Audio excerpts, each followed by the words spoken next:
안녕하세요. 순화교 TV 강성광 목사입니다.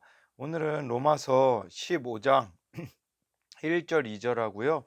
13절 말씀을 살펴보도록 하겠습니다. 먼저 1, 2절입니다. 믿음이 강한 우리는 마땅히 믿음이 약한 자의 약점을 담당하고 자기를 기쁘게 하지 아니할 것이라. 우리 각 사람이 이웃을 기쁘게 하되 선을 이루고 덕을 세우도록 할지니라 라고 말씀해 주고 있습니다. 여러분, 이 세상에 완벽한 사람이 있을까요? 이 세상에 완벽한 사람은 없다라는 겁니다. 그러면 두 가지 결론에 이르게 돼요. 우리가 부족한 사람을 볼 때에 저 사람은 왜 저렇게 부족한 거야? 라고 이야기하고 끝내버리는 사람이 있는가 하면 그 사람의 부족함을 도와주고 배려해 주는 사람이 있다라는 것이죠. 여러분, 근데 이 차이가 어떤 차이에 있을까요? 바로 먼저는 예수님을 믿느냐 믿지 않느냐에 따라 다르게 나타난다라는 것입니다. 왜냐하면요, 예수님을 믿지 않는 사람은요, 자기 자신이 주인이 된 삶을 살아가고 있어요. 그래서 1절 말씀해 보니까 자기를 기쁘게 하지 아니할지라. 예수님 믿는 사람은 자기를 기쁘게 하는 사람이 아니래요. 그렇다면 예수님 믿지 않는 사람들은 어떤 사람일까요? 자기를 기쁘게 하는 사람입니다.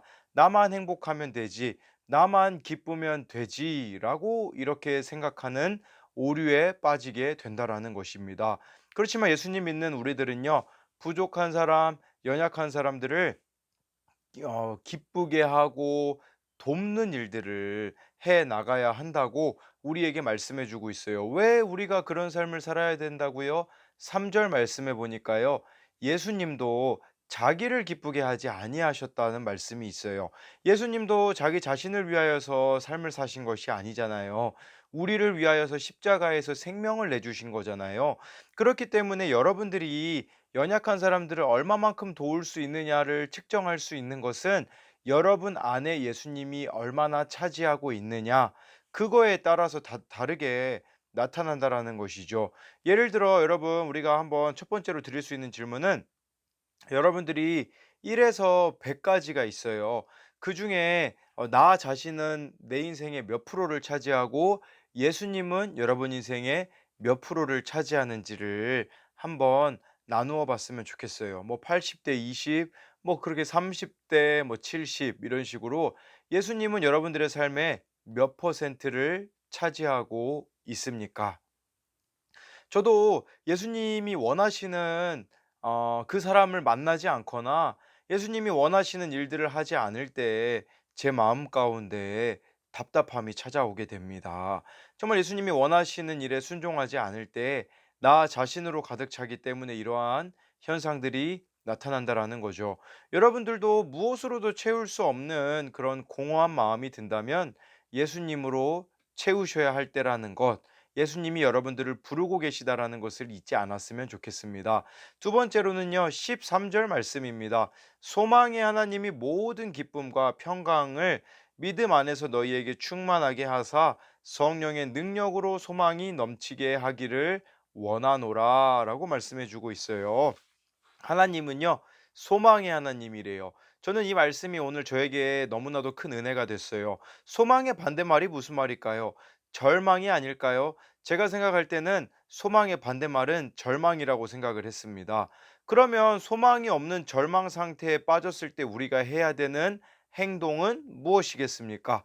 소망의 하나님을 찾으셔야 된다라는 거예요. 그러면 하나님이 성령의 능력으로 여러분들에게 소망이 넘치도록 해 주시겠다라고 우리에게 오늘 말씀해 주고 있다라는 겁니다. 여러분들이 가지고 있는 부족함들, 여러분들이 가지고 있는 절망적인 상황들은 오히려 소망의 하나님만을 바라고 의지할 수 있는 기회라는 사실을 잊지 않았으면 좋겠어요. 저도 가끔 이렇게 절망이 몰려올 때가 있거든요. 우리 변화돼야 될 아이들이 있는데 이 아이도 만나고 저 아이도 만나야 되는데 하는 그런 절박한 마음이 들 때면 절망에 사로잡힙니다. 그때 저는요, 하나님께 나아갑니다. 오늘 하루 종일 제가 고백했던 것은, 오늘 제 마음에도 그런 절망들이 있었거든요. 그때 하나님 앞에 제가 고백했던 것은, 소망의 하나님, 저를 하나님의 소망으로 채워 주시옵소서라고 이렇게 고백을 했어요. 그럴 때 제 마음 가운데 또 하나님께서 이렇게 성령의 능력으로 소망이 넘치게 해 주시더라고요. 이와 마찬가지로 절망 상황에 있습니까? 그렇다면 소망의 하나님께 나아가는 여러분들이 되었으면 좋겠습니다. 두 번째로 나눌 질문은요. 여러분들은 지금 어떤 상태에 있습니까? 절망 상태입니까? 아니면 하나님으로 인하여서 소망 상태에 있습니까? 여러분, 우리가 이 코로나 기간을 지나고 있어요. 한국 교회가 많은 비난을 받은 상황이죠. 저는 여러분들에게도 묻고 싶습니다. 그렇다면 이 상황 가운데 여러분들은 무엇을 해야겠습니까? 정말 소망의 하나님께만 집중하는 여러분들이 되었으면 좋겠어요. 말씀 하루에 한 장도 읽지 않고서는 그리스도인이라고요? 교회 다닌다고요? 안 됩니다, 여러분. 말씀을 읽으시고 오늘도 주님과의 기도 시간을 가지시고 치밀함 가운데 나아갈 때에 하나님이 여러분들의 마음을 소망으로 바꿔 주실 줄 믿습니다. 이상입니다.